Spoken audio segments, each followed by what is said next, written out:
जय हिंद दोस्तों, मेरा नाम है अनिरुद्ध और मैं आप सभी का वेलकम करता हूं करियर विल आईएएस पर। दोस्तों, अपनी नेचुरल गैस की सप्लाई और इंपोर्ट को सुनिश्चित करने के लिए भारत सरकार के द्वारा अब दो बहुत ही ज़्यादा इम्पॉर्टेंट और मच नीडेड स्टेप्स हैं जिनको कि फाइनली ले लिया गया है। नंबर 1 आपके सामने है, इंडियन गवर्नमेंट के द्वारा, स्पेसिफिकली हमारे यूनियन कैबिनेट के द्वारा फाइनली एंड ऑफिशियली 37,500 करोड़ की mega massive coal gasification scheme को अब जो फाइनल अप्रूवल है वो दे दिया गया है। और अब जो कोल गैसिफिकेशन को लेकर चीज़ें हैं वो केवल थ्योरी में नहीं रह गई हैं, बल्कि इंडिया इज़ नाउ सेइंग कि हमने इतने बड़े एलोकेशन के माध्यम से कम सालाना बेसिस पे 100 मिलियन टन्स ऑफ कोल को अब हमें गैसिफाई करना है। क्या है ये स्कीम, क्या क्या इसके पर्टिकुलर फीचर्स हैं और ये कोल गैसिफिकेशन बेसिकली होती क्या है, इसके बारे में हम चर्चा करेंगे ही करेंगे। लेकिन इसके साथ में इंडिया ने अपनी एलएनजी इंपोर्ट बास्केट को भी बहुत ही बड़े तरीके से डाइवर्सिफाई कर लिया है, जहां पर 2025 तक इंडिया बेसिकली अपने एलएनजी के इंपोर्ट्स को लेकर मेनली कतर जैसे देशों के ऊपर डिपेंडेंट था। कतर हुआ, यूएई हुआ। अभी हमने हमारी इंपोर्ट बास्केट को इस कदर यहाँ पे डाइवर्सिफाई कर लिया है कि हमारी जो डिपेंडेंस है वो कतर के ऊपर ऑलमोस्ट समाप्त हो चुकी है। एंड हमारे जो एलएनजी इंपोर्ट बास्केट है उसमें अब हम लोग ओमान हुआ, अफ्रीका के कुछ देश हुए जैसे कि अंगोला हुआ, नाइजीरिया हुआ, और इवन यहाँ तक कि अमेरिका से भी हमने गैस का जो इंपोर्ट है उसको बेसिकली बढ़ा दिया है। आप लोग यहाँ पे देख सकते हैं, खबरें रिसेंटली सामने आना शुरू हुई हैं with respect to coal gasification. India ने 37,500 करोड़ की स्कीम को प्रॉमिस कर दिया है। यहाँ पर भी देख सकते हैं, cabinet okays 37,500 crore scheme for coal and lignite gasification, जिसमें कि इंडिजिनस टेक्नोलॉजी का इस्तेमाल किया जाएगा।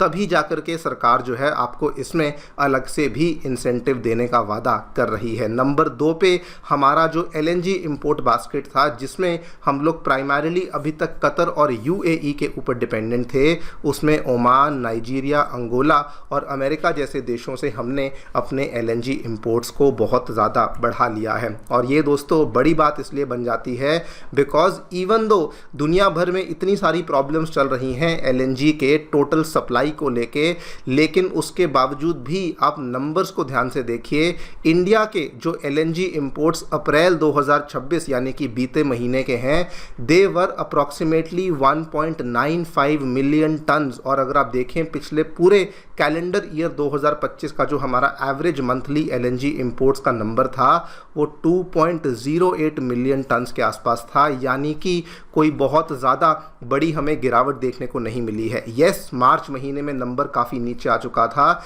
लेकिन हमने अप्रैल मंथ में we are back to almost the previous levels, because हमने उसमें टाइम वेस्ट नहीं किया और हमने जो दूसरी कंट्री से एलएनजी का इंपोर्ट है वो करना शुरू कर दिया है। लेकिन उससे भी बड़ी बात दोस्तों कोल गैसिफिकेशन स्कीम वाली है, बिकॉज ये कोई सिंपल सा एनर्जी सेक्टर का रिफॉर्म नहीं है, ये एक लॉन्ग टर्म एजेंडा है जो कि गवर्नमेंट ने अब सोच लिया है कि हम लोग आने वाले टाइम में गैस को लेकर दूसरे देशों पे निर्भरता समाप्त करना चाहते हैं। Because we are well aware of the fact कि इंडिया के पास 200 साल से भी ज़्यादा के कोल रिजर्व्स हमें देखने को मिलते हैं, और अगर सही तरीके से उसको गैसिफाई किया जाए तो उस केस में हमारी जो निर्भरता है वो गैस को लेकर, फर्टिलाइजर्स को लेकर और यहाँ तक कि इंडस्ट्रियल केमिकल्स को लेकर भी बेसिकली समाप्त हो सकती है। इन्हीं सब चीज़ों के बारे में चर्चा करेंगे, क्या सरकार की स्कीम है, क्या इसका फाइनेंशियल मॉडल है, एंड ऑल्सो कोल गैसिफिकेशन होती क्या है,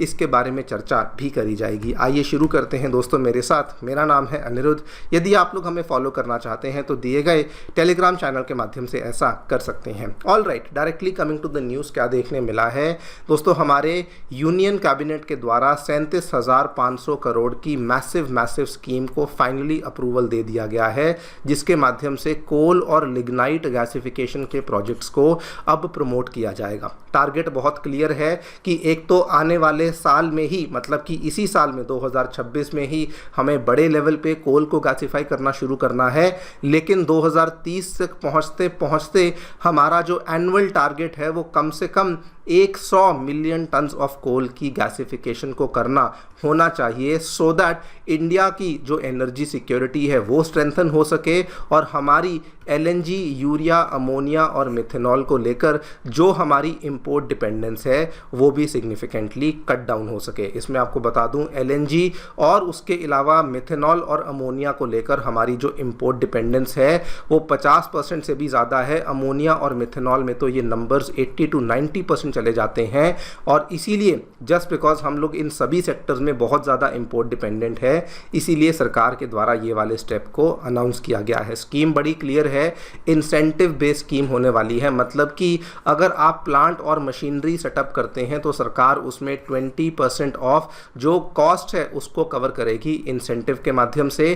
पर प्रोजेक्ट की जो कैपिंग है वो 5,000 करोड़ पर प्रोजेक्ट के हिसाब से यहाँ पे कैपिंग होने वाली है। लॉन्ग टर्म टारगेट ये भी है 3 लाख करोड़ तक का निवेश सरकार इसमें उम्मीद लगा रही है कि इसमें होने वाला है। 50,000 तक नौकरियां इसमें क्रिएट होंगी एंड अप्रॉक्सीमेटली 6300 करोड़ के आसपास का ईयरली रेवेन्यू भी गवर्नमेंट यहां से जनरेट कर पाएगी। नाउ एग्जैक्टली ये कोल गैसिफिकेशन होता क्या है वो प्रोसेस आपको समझा देता हूं। दोस्तों, कोल गैसिफिकेशन जैसा इसका नाम है, कोयले से आप डायरेक्टली गैस को प्रोड्यूस करते हैं और उस बनी हुई गैस को सिंथेटिक गैस यानी कि सिन गैस का नाम दिया जाता है। ये वाला जो बनी हुई सिन गैस है इसके अंदर कई सारे कंपोनेंट्स होते हैं, हाइड्रोजन हुआ, कार्बन मोनोऑक्साइड हुआ, CO2 यानी कि carbon dioxide and even methane भी आपको देखने को मिलता है। इसका जो प्रोसेस है वो आप यहाँ पे फोटो में भी देख सकते हैं, लेकिन मैं आपको एक्सप्लेन भी कर देता हूँ।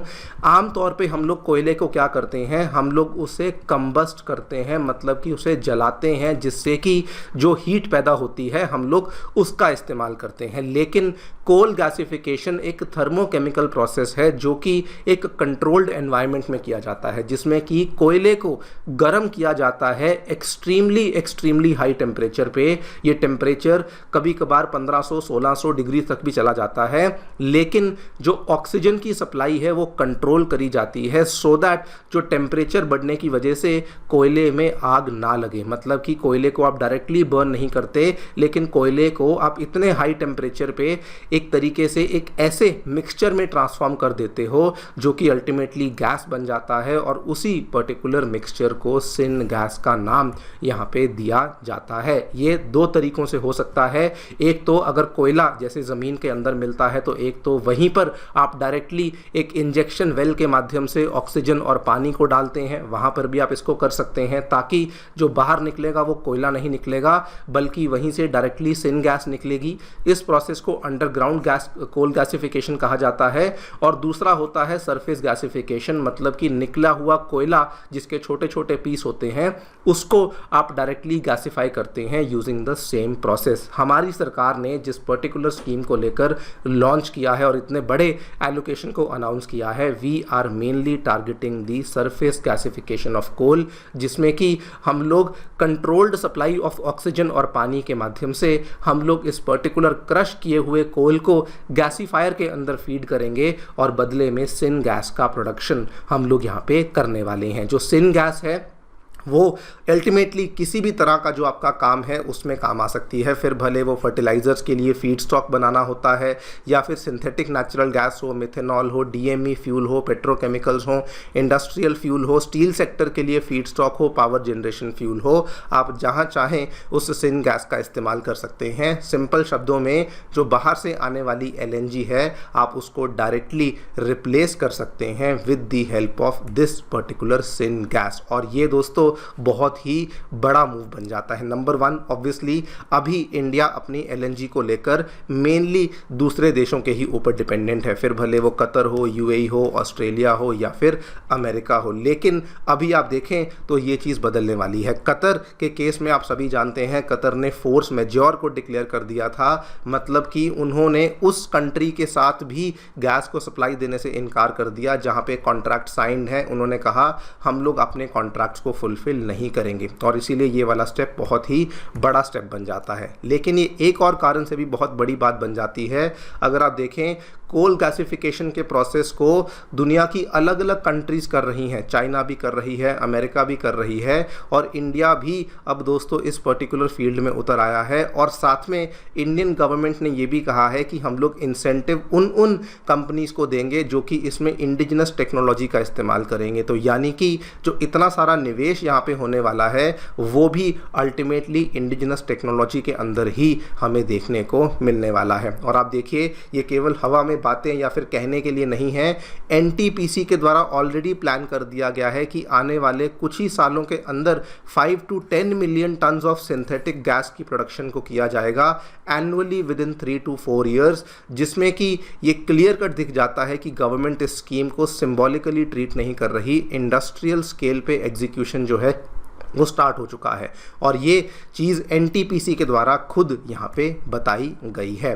रही बात इंपोर्ट्स को लेकर, तो वहाँ पर भी डेटा क्लियर कट बताता है कि हमारा जो इंपोर्ट है उसमें थोड़ा बहुत ही यहाँ पे हमें ड्रॉ डाउन देखने को मिला है, ज़्यादा वहाँ पर हमें प्रॉब्लम्स देखने को नहीं मिल रही हैं। पिछले पूरे साल का औसत जो डेटा बताता है 2.08 मिलियन टन के आसपास के एलएनजी इंपोर्ट्स को हमने किया, लेकिन इस साल भी मार्च महीने में थोड़ी सी गिरावट आई थी जब युद्ध शुरू हुआ था, लेकिन अप्रैल में हमारे एलएनजी इंपोर्ट्स एक बार फिर से रिकवर होते हुए 1.95 मिलियन टन्स को टच कर चुके हैं। आप यहाँ पे क्लियर कट देख सकते हैं, नंबर 1 ओमान, उसके बाद यूएस, देन नाइजीरिया, अंगोला, इन सभी देशों से हमने एलएनजी के इंपोर्ट्स को बढ़ाना शुरू कर दिया है। ओमान से क्यों, आप सभी जानते हैं, even though Oman west Asia का पार्ट है, लेकिन ओमान का लेना देना स्ट्रेट ऑफ होर्मुज के साथ नहीं है, वो उसके बाहर फॉल करता है और इसीलिए भी एक बहुत बड़ा फैक्टर बन जाता है। और डेटा आपको क्लियर कट बता देगा, ओमान की कंट्री जिससे कि पिछले पूरे साल में एवरेज मंथली फ्लो हमारी केवल 0.18 मिलियन टन्स की थी,